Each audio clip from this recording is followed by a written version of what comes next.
Hey guys, me Danny, and today I'm going to be doing my Wednesday review, the TV show Wednesday. So I'm going to explain the characters first, and then I'm going to explain the episodes, and then my prediction. So I'm going to explain the characters and what I think are in the main part of the story. So this is called Wednesday. It's a TV show that came out November 23rd on Netflix, and it has 8 episodes. I just watched it. Can't remember. Last end November, around that time I watched it. I don't remember when, but I was very excited that this came out because I was really excited they did the TV show about Wednesday, and I really like the actress called Jenna Ortega who plays Wednesday Adams because she's a very good actress, and I'm very excited about it. So yeah, first of all, spoiler alert, if you haven't seen any of this TV show, please do not come to my video and watch it because you know I'm going to spoil a lot of things. But if you are, then let's continue with the video. Yes, I'm wearing a big jumper because it's very cold outside, and it was like snowing. Like, was it Monday? It was snowing Monday, so I'm just wearing a jumper. So yeah. So we're gonna start with Wednesday. Wednesday is basically the main character of the story. This is my fault. I found Wednesday TV show. It was a dark good TV show, and I liked it. And it showed Wednesday live, very interesting to see. I think the actresses did a very good job, and I think she made the Wednesday character back to life really good. If they do a second season, I would really be happy if they would bring Fester more in the season as a Mr. Alice family member. So, the way I explained this is because in the season, Fester was not in like 2 episodes, and I wanted to be more because I know it's basically just about Wednesday, but if they'll bring more of them, then that'd be good. But yeah, Wednesday. Let me tell you about Wednesday. She's a very interesting character. She's dark. She's mysterious. She likes to be her own self, and she can get people into trouble sometimes, but she still has feelings, and in the end you see that she has feelings because in this she has no feelings. I feel like she's a very interesting character, and the person who played her was very good, and I don't know how she kept being so serious in throughout the season because like I can never. In a couple episodes I really enjoyed, sorry that I wrote this in my. Okay. In a couple of episodes, I really enjoyed the seeing the show. It was different to see the characters well, and I enjoyed the Bring Them Life to too. Let's go into Enid. So Enid is the roommate of Wednesday's character. So I really like Enid. She was a very interesting character. She is a werewolf, and she has been a good friend to her. She's very funny, and I really liked her a lot. Like the first beginning, I didn't like her because she was kind of a bit like rude a bit, but when you start to like her a bit more, start to see why she is what she is. She did turn in the end episodes. We do see that she turned back to a werewolf because in first she can't because she's not able to turn yet. But in the end, you do see, and I'm glad that I got to see that because it was very good. She's probably a kind character that you grow to love her. She's very close relationship with Wednesday and will always protect her, and she does a very good job. She does help Wednesday with her investigation. She does have an older brother. She has a rocky relationship with her mom, but her dad does support her. Like I said, you know, when she turned to what's her name, to a werewolf, her mom was very vicious about her. She's liked by her classmate, and she also has a gossip about other classmates. She has a blog. This blog is where she explains, in the first episode, explains a bit more that, you know, she has to use this blog to gossip about the life, about everyone's other classmate. She's always nervous to be a late bloomer, to be a werewolf, and she's very distant with the normie because she wants to see that she can trust them. So that's basically more about Enid. Let's go on to Shaver. So Shaver is a very interesting character. I like to see him. He seems like a very kind person, kind of bad boy, kind of. That's my opinion. That I drawn into him. I thought to myself that he was actually the actual Hyde, but he wasn't. In a few episodes, it explains how he has some dreams of the monster, like the drawings of the dreams. So that's why I thought he was a Hyde, but he wasn't. And he was very suspicious, so we didn't know where was gonna go. But I'm glad he wasn't because I enjoyed this character a lot. He's a psychic and he's part of the Nightshade Society that focuses on the private school social event and skinny dip thing jiggy. He likes Wednesday a lot and looks out for a lot. He's very wealthy from his father. He was Bianca's ex-girlfriend. He has the artistic ability of art. He broke up with Bianca due to her intention to be a siren. So I think with her being a siren, he didn't want to be with her, so they broke up. Ajax is one of his best friends to Xavier, and he's very close with him. Bianca is a student at Nevermore who's a siren, and her power is very powerful. She's part of the Nightshade Society as well. She was Xavier's ex-boyfriend as one of the popular girls in school. She grew up with a mom who's a part of a cult. And this morning app is called Self-Claim app. And they scam people for money. She then left the cult. She knew it was no, I'm not doing this. And she studied at Nevermore instead. She signed up way to school and changed her name to Bianca. She has Gideon is her stepfather, and her powers is that she can use her voice to manipulate her feelings. She can also change her form to a mermaid form. She's good with sword fighting, and she's a natural leader for all of the sirens, and she's good with fencing. That's a bit of Bianca. Ajax is part of the Nightshade Society as well, and he's a Gorgon student at Nevermore. He has hair like Medusa snake, so if someone stares at him, someone can, get stoned. Freeze. He's part of Shadow's team at the Pocup. I'm going to explain a bit more. He has a love interest for Enid, and he tells rumours of Wednesday that appears in some of the episodes, but of course that, whatever. Enid and Agent dates. I explained that a bit more. Well, later in the episodes, I'm going to explain a bit more, not now. He helps with Wednesday investigations. She goes this, and he's just a very different character, so I like him too. Tyler is the son of the Sheriff Donovan. He's a resident of the Jericho town he has a very close relationship with Wednesday. His abilities are that he can turn to the hide. He will turn to a monster without telling anyone. This also can be secrecy, can be confessed more in the last episode of who he is. He has less control of his transformations and becomes more conscious. Tyler's relationship with the dad is that he's very strange since the mum died. And that's why he talks to Dr. Kimbot more. I explained about this is because when the mum died, the dad doesn't really talk that much, so he has a therapist to talk to him. And yeah, so you can see that he's human and he's half Hyde. Eugene is a student at Nevermore that is psychic and a close friend to Wednesday. He has the power to control bees. That's nearly the end. He is the president of the beekeeping club. He also, in future episodes, we do see that something happens from him. Eugene then tells Wednesday that he can mock the reboots and what's going to happen. I'll explain more about the ending. Like I said, these things I'm going to explain. I'll explain them more in the episodes because I'm not going to explain them too. Now we go to Rowan, a student, the Nevermore student who had the power of telekinesis and was Shaver's roommate. He was the ex-member of the Nightshade Society. He was known to be an outcast, he was a loner, and he's not good with activities. He feels dejected and retreats to the library after being defeated. He discovers a drawing of his mum drawing on Wednesday, doing that he believes to be true. He goes very crazy and is crazy about this picture. He thinks he needs to kill Wednesday and this not to be true and stop the school being destroyed. And then this happens. He appears to be alive and gets expelled by the school and leaves with Marilyn to the train. He discovered that it was not Rowan, it was Miss Rosa as she shapeshifts. He doesn't get along with Shaver as he finds him very weird. That's mainly about him. Sheriff Donovan is the son of Tyler and his small town sheriff who is married to Francois, who is very suspicious of Wednesday and Nevermore as they don't get along. He has no abilities as he's a strained relationship with his son, which is since his wife died. His wife was an outcast and hides, and he released when she was pregnant with Tyler. So this explains that he's human and there.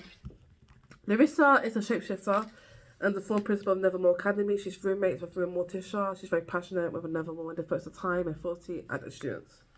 She also keeps on iOS to see how she's doing. She knew about Tyler being hide and is hiding from Wednesday and Tyler's father.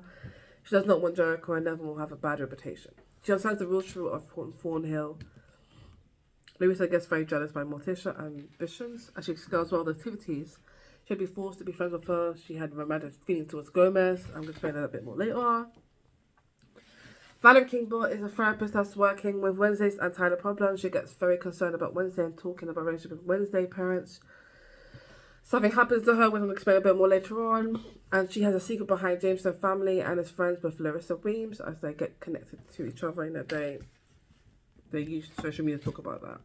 Miss Thornhill is a teacher of the Nevermore and she is the villain of the season, as we are going to see. She's Wednesday and Enid's dorm mom, a botanics science teacher at Nevermore. She brings Caxton back to life to get rid of Cast after he was defeated. She put a gun to Wednesday to kill Wednesday. So these bits, I'm going to say a bit more later on. So she also assisted to Tyler and stuff like that. But yeah, I'm going to say a bit more.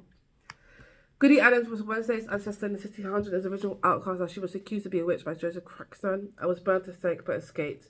She appeared in Wednesday's vision to help her guide her by the future. So we're going to see about more of that. Joseph Creston is the ancestor in the 1960s, 100s. He was a pilgrim, the despised outcast. He accused Goody Adams of being a witch and demands to be burned. Goody escapes and kills him. He will colonize and settle this location nevermore. He locks the outcast in a crypt and burns the ground. He's famous in Jericho and has been praised in his work and has built a Bronco model for his honor. He's an ancestor of the Gates family. Mayor is the town and the normie, and he's the son of Lucas. Before he was named Mayor, he was the sheriff. He knew that Ansel Gates had told his son to poison the student's punch. He also helped cover up Garrett Gates' cause of death. Sorry guys, when they finished. Garrett Gates is normie. He had an obsessive relationship with Mortis Adams. He is the son of Ansel Gates and brother of Laura Gates. He's a descendant of Joseph Crackstone. On the night his dad got in a fight, knocked his son to be worthy by killing all the Neville students. His plan was to take Violet Nightshade and Spike the Ball. He got killed by gunmen and fell to the ground. It has been revealed that he has been poisoned by Nightshade that's been affecting him a lot. So, and let me say a bit more about the mum and the dad. So, Morticia and Gomez Adams, the daughter of Wednesday Adams. You also got Posey Adams, and you got Festa. So, in the season, we see that their characters are very different. We do see a bit of the secrets behind it and how they are as they are. But you can see that they've been to Nevermore ever before. They've been to Nevermore school, so now they know the truth.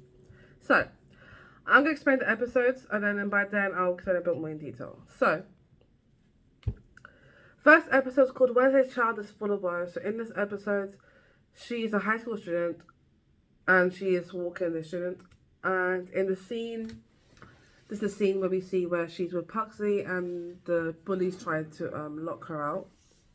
So she finds her brother in the locker. She sees a psychic vision of her bullies whom she attempts to kill in revenge, but gets expelled. So what I explain about this is that she gets a lot of visions in her memory. So that's why she gets a bit of prana, put this pool, and starts to do that. And when they were leaving, I think someone got killed or someone got bitten, I don't know. But I like that scene because that scene was very funny. But yeah, that's what happened with Wednesday Adams. Her parents, Morticia and Gomez, decided to enroll her in Nevermore Academy, a school for outcasts. Meanwhile, a hiker is killed by an unknown creature near Nevermore. So this is what I explained to you about the hike. So no one actually knows what's going on in this world. The normies and outcasts will not get along because they have a fighting over each other, you know. And since then, it's been like this. Wednesday parents release Fink, a sediment despised hand to watch over her. She then gets to go to the house and meets the principal, Larissa Weems. That's when we know about her. Ow. There you go. That's when we know a bit more about her. And then they say that she's gonna be in a room with Enid. So this is when we meet Enid, the roommate. She meets her complete opposite, and they do get along somehow, somewhere. But she does show everyone the place, and then we meet up with Ajax when he says about Wednesday did that rumor, and then she heard, and she's like, oh, okay. So she was like, no, it's a rumor, it's true. So Enid does show her around and say that, look, this is what's going to happen, She then meets up with Bianca and duels with her, the popular girl, after she bullies another boy, Rowan. So she is kind of that popular girl that bullies people. So she duels her and she does fight. Wednesday does fight, I think, and it was very cool. That was very good. And that's when we meet Xavier. That's when we see Xavier a bit longer. Later, Wednesday's nearly killed by a falling gargoyle, but saved by Bianca's ex-boyfriend, Xavier. So Rowan is the kind of person that he was trying to do things to her. So, you know, that happened after escaping a called therapy session. So Wednesday has therapy sessions with the therapy to see how she's doing, but she's like, oh, you can try as you want, but I'm not going to listen to you. But she does try to escape. She meets Tyler. He agrees to help escape from Nevermore because she did tell her mum, I'm going to escape Nevermore. I don't care. I don't want to be here. However, she is apprehended by Principal Larissa Weems and taken back to school. Later, Tyler and Wednesday meet at a local fair, and Wednesday has a vision of Rowan's death. Rowan is trying to kill her, but is murdered by the monster. So in the end, we see them go to the fun fair with Tyler, and I think it's Tyler, yeah. But she finds out that he's trying to kill her, and he's like, oh, I have a vision. It was a paper of her and some other guy, I think Joseph Crackstone, and and he's saying, oh, I have to kill you because my mum is making you kill you, but of course he gets attacked by the monster, and that happened. That's the ending. Ew. Chapter 2 as well is the loneliest number. Wednesday convinces skeptical Sheriff Gapin that the perpetrator of the murders is in fact a monster, but of course he's not going to believe it because he's like, oh well, okay, prove it to me then. Suddenly, Rowan appears unharmed, and that was kind of confusion. Wednesday doubts her sanity and decides to investigate the murders herself. She roams the campus inquiring about Rowan and is told that he has been expelled. Meanwhile, Weems grows worried about Wednesday's vision, keep close tabs on her. So she's trying to say to her, like, be careful where you're going. You have to understand it is not good. Wednesday confronts a defensive Rowan as he leaves the school and says Fang to follow him. Rowan is revealed to be Weems, who is shapeshifted into him, and Fang loses her. Wednesday has a vision of a book belonging to an old student society. In a search for the book, she overhears Bianca planning to reach the upcoming student tournament. So that is a tournament with Xavier, and they talk about it, and she's like, oh, why are you always Wednesday? And she's like, oh, because I like her. And then explains how she was her ex-boyfriend. In this, we do get to do the per carb. So, you know, Enid's like, oh, you want to come to my cup? So sure. And then I'm not going where the cat is. So that's fine. Wednesday does join the Aid and defeat Bianca and win the tournament. Later, Wednesday discovers a hidden library within the school where she is captured.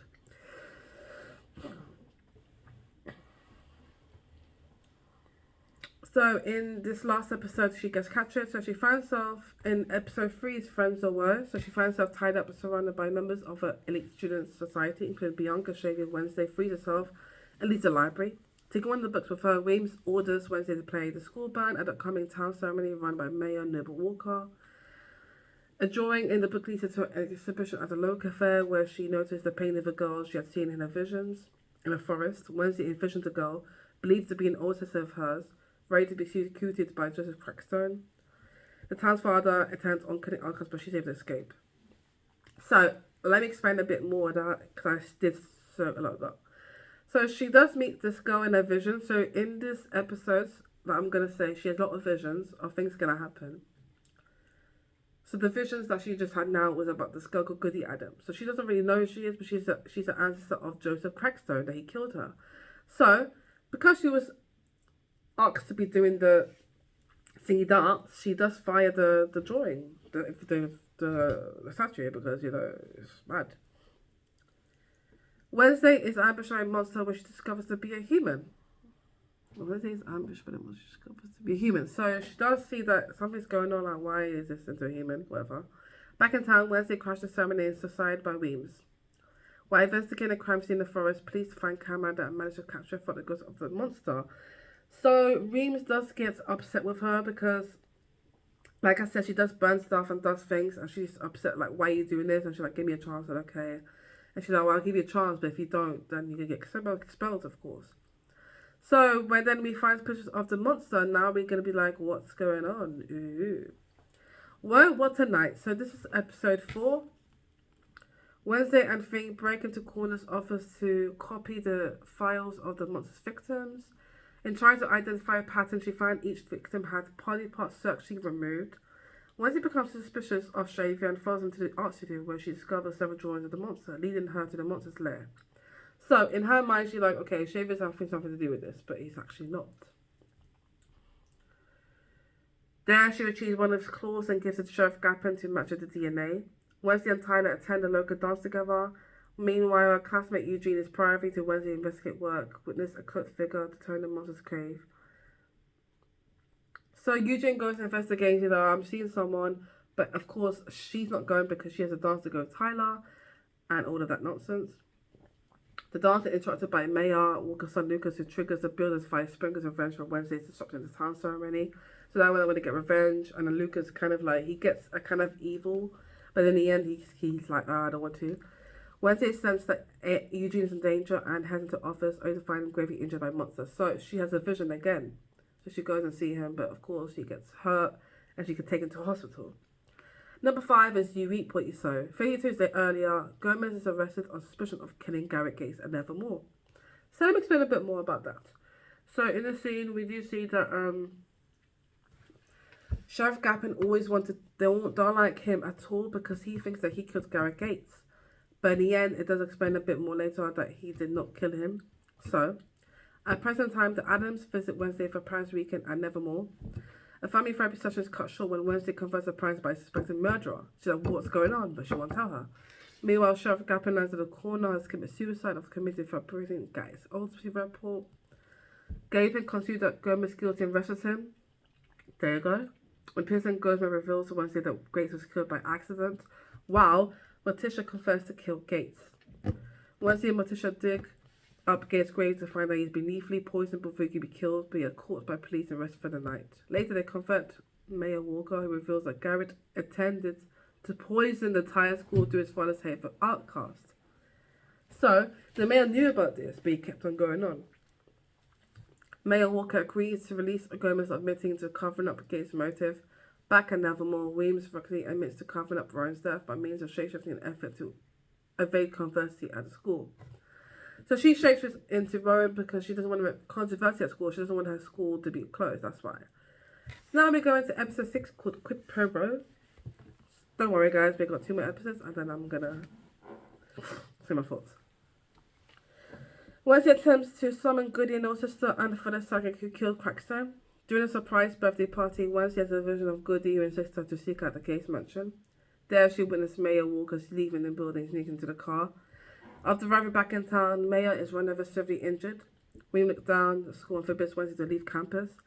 With Tyler and Edith's help, she escapes and returns to the Gate mansion. There they discover that Laura Gates, Garrett's younger sister, long believed to be dead, might still be alive.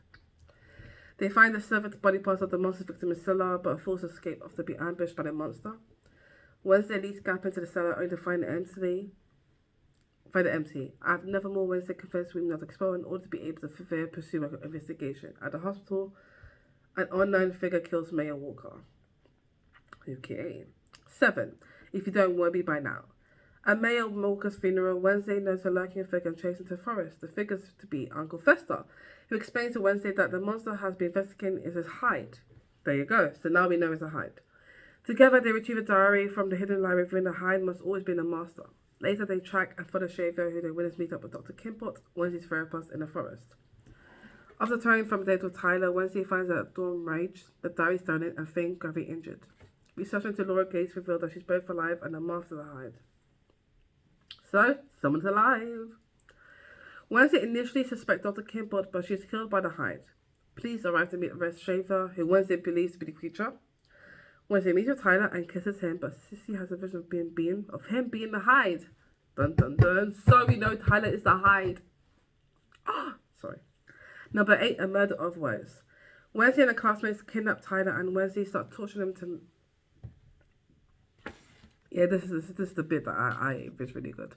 To make him confess with her methods, her classmates alert Williams, and Wednesday is arrested. At the police station, Tyler finally confessed to being a monster. Fed up with Wednesday's behavior, Wednesday expels her from.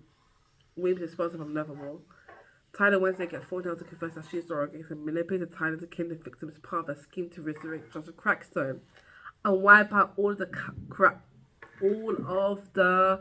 outcasts. I told you that Thornhill Charizard was so evil, you know. However, Gates managed to kill Williams and subdue Wednesday. Using Wednesday's blood, Gates resurrects Crackstone and leaves Wednesday to die. But Goody appears to heal her. Ian's having transformed to a werewolf. Defeats Tyler's hide form when Crackstone breaches Nevermore with help from Bianca. Wednesday destroys Crackstone, Eugene helps defeat Gates. Shaver is released from prison, Tyler is detained, and Wednesday departs to Nevermore, which is closing for the reminder of the Sinister. Okay, so that is the ending of the episode. So let me say a bit more.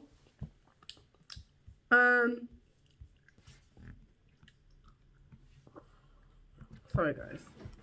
So that's the episode. So you can see there's a lot of episodes to say, there's a lot of things going on. So let me see a bit more. So,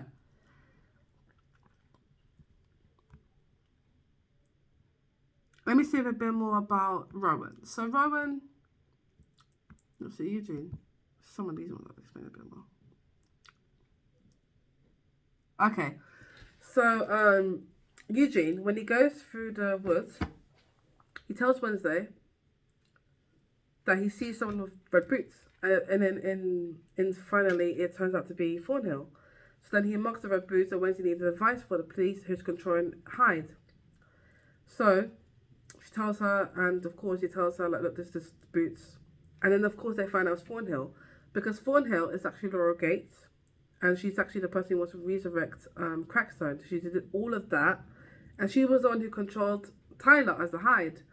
And the thing is that when I found out that it was Tyler who was the Hyde, I was very shocked. I was shocked, but I wasn't shocked. Like, I liked him, but I didn't like him too. I liked Shavy a bit more. But I was like, whoa, I did not expect that ending. And like when she kissed him and she found out, that was kind of like, oh my god, I just killed a guy who was a murderer. Like she liked this guy, but it turned out to be he was like a Hyde. So she actually controlled him for all that time, and she was actually the person who she was actually the ancestor of Joseph Crackstone. I like to feel like she was like that kind of nicey kind of character. I didn't trust her, and of course, like Ian saying to you, Eugene got attacked again because he knew about what's going to happen. So yeah, so with Rowan.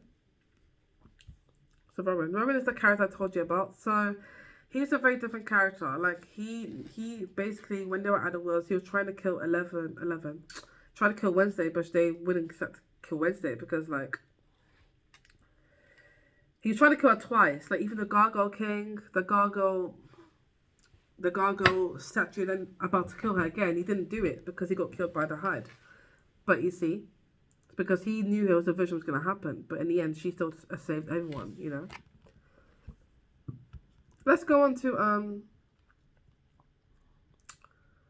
Rowan. So he does appear to be alive. So he had to fight with Xavier. So I think with Xavier, he said to him that why are you hiding and stuff like that. So he got really crazy and he actually hit Xavier in his head, and I think that's why they don't get along that much, you know. Sheriff. So like I said, explained to you that the sheriff does not know who the Hyde is still to this day. Hopefully season 2 he does know, but like I said, it's not a lot we can say about Sheriff, but you know he does help 11. He didn't trust her, but in the end he did trust her and he gave the information that he wanted.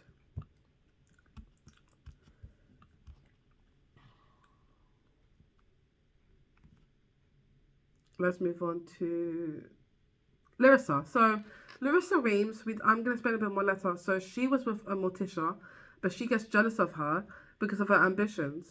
And so let me explain about the romantic feelings towards Gomez. So when they were, I did not know this until then. I was like, she was saying there was a bit when she was at the party and she was saying, oh, I used to have like a fight between Morticia because I had romantic feelings towards Gomez. So in the end, to the guy that she was falling through, she stole the guy I liked. And it was Gomez. So I did not know it was Gomez that she liked. So maybe in season 2 they might even show a bit more about that, like that storyline. But yeah, and I think that's why she hates her, because she thinks that Wednesday's mum, Morticia, is like very good at stuff than her. So that's why she does shapeshift in people to do what she wants to do. But yeah.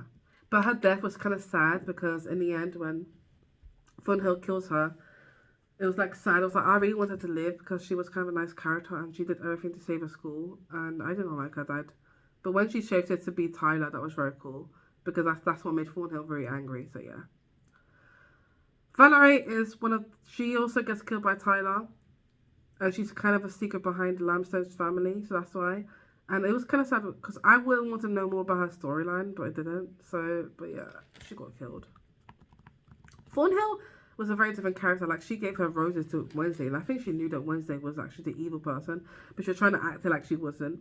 Like, she was the one who basically she said she wanted to put a gun to kill Wednesday, but she got attacked by Eugene because Eugene did that to her. So I really like that scene. Laura Gates was supposed to be deaf, but she lived, and she also was the one who assisted Tyler by locking his hide and finding a way to cut his parts. So she was the one who cut the parts, put her there so she can make him feel alive. So she actually controlled him for all those years. It wasn't that mad. Joseph Crackstone, she does bring because Joseph Crackstone in the end in alive, but she also wanted to kill him and he gets killed. But yeah, he's trying to kill and everything, but you know, that happened. So Gareth Gates, in this fight with Gomez, so he was supposed to go because he had an obsession with Morticia, and he had that thing where it was like, oh, I had to go and save you. Like, he had to go and save her, but she didn't want to. So he tried to kill him. So in the end, when you see that Gomez killed, it was actually Gomez that was Morticia, like explainable in the end. Morticia was the one, but he did it because he loved her. Which I understand. I'm like, I understand the way, but I'd be like, but if you're the one who killed him, you should be the one to confess, not your husband. Your husband should be there. But I get it. He was trying to save her from the crime, so he took the blame. And like, he was not going to stop the guy. He was going to keep on killing him, and of course, he was poisoned already, so there was no point. But yeah, and this life story was kind of sad. But yeah. But okay, so that is basically what I said. I've hopefully I've said so many things. Let me just say something. Wednesday is a very complicated person because she does kill Tyler, but she has two guys over him, and I feel like she was very manipulative in a way, in my personal way. Is that she kissed Tyler, but then she put, and then Shaver's like, well, I like you, but then Wednesday she went to the dance, she didn't go with Shaver, she went with Tyler, because I think that he basically got her into trouble and stuff like that. Like he doesn't want her help anymore. There's a part where she put Shaver in prison because she thought he was the Hyde, but he wasn't actually the Hyde. He said, "I'm dreaming," and she didn't think about that properly because it would have been him. Like, and now we know why he's not him. But it's kind of like she had these two guys over her, and I was like, "Oh, you have to choose who you want. You can't just have two guys because it's a shame because Shaver likes her, Tyler likes her, because now she finds out Tyler's a Hyde. It's kind of like, now she wants revenge, proper revenge with him, but." In the end, it does show him being detained, but he does escape. So of course it's going to be a season 2. But yeah, but I do understand there was a bit where she was with there was a bit when they were in a car trying to help her investigate about Goody Adams. She she just used all of them. She used her friend and then she used Tyler because Tyler was like, "Oh, we're supposed to go on a date," but he didn't. She did that to this. She did that so she can go and help. And also to Enid, we're not having a girls' night. We're just having this. I'm like, really? She's very like that. I understand that she's doing it to do that, but it can hurt someone, and they were waiting for plans to do with her. There was a bit of argument with her, though, of course, because they wouldn't listen. Because Wednesday is very personal. She would harm other people, and it would get them in trouble. But yeah. Apart from that. I like the ending with Enid when they both hugged each other and she was nice. And then Wednesday hugs each other. See, Wednesday does have feelings, but she just doesn't know how to deal with it yet. But like I said, I really enjoyed the season. It was very good. I really want to see season 2 to be really good. I know this does sound like a small, short video, but like I said, this is what I would say, my thoughts. My prediction of season 2 is that I think that we should know more better about the Hyde. That story needs to be more better because I don't know more about it. Maybe Shavy and Wednesday do become an item. I don't know. Or they might just become friends because I don't see them together. In the end, we do see that someone texted her saying that they're going to catch her. So either is... People prediction is probably the Lurch. What's it called? The butler thing. But people don't know. People might say he's Thornhill. Could be Thornhill. We never know. But yeah, that's the ending. Tanner might be good without Thornhill. Maybe he might be good. Maybe he might not. Because without Thornhill, she's not there. Maybe he can be able to escape, but we don't know. That's not going to happen. Maybe we can see. Thornhill is probably going to come back. Probably because she's going to get killed by the second season, probably. Enid and Ajax will have a proper date. So let me explain a bit more later about that. Bianca will become best friends with Wednesday. Like they're already best friends. The show will get revenge on the son to release him. I'm thinking that's going to happen. We can maybe see the family more in season 2. Hopefully we get a new principal. And yeah. So with Ajax and him, Enid, she basically she liked him, but he didn't give signs. But they do get each other and they do like each other. But there was one bit when he got stunned by Stone and she was waiting for him, and then it turns out that she got another date. They explain, he's like, "Oh, I'm sorry, I was in Stone, but you went out with some other guy." She's like, "Yeah, because you went with someone." But hopefully they do get item together. And because she's a werewolf now, that's very good. But yeah, with Enid, I like Enid too because in the end, her mum pressured her to have those werewolf things, but she didn't have to. And she's like, "Oh, I'm gonna bring you to camp." The camp reminded me a bit of, it's a conversion camp. It kind of reminded me a bit of that camp, but yeah, it was a bit weird. But okay. But I hope you guys go like this video, comment what you think, and my sister will be down below. But yeah, bye guys.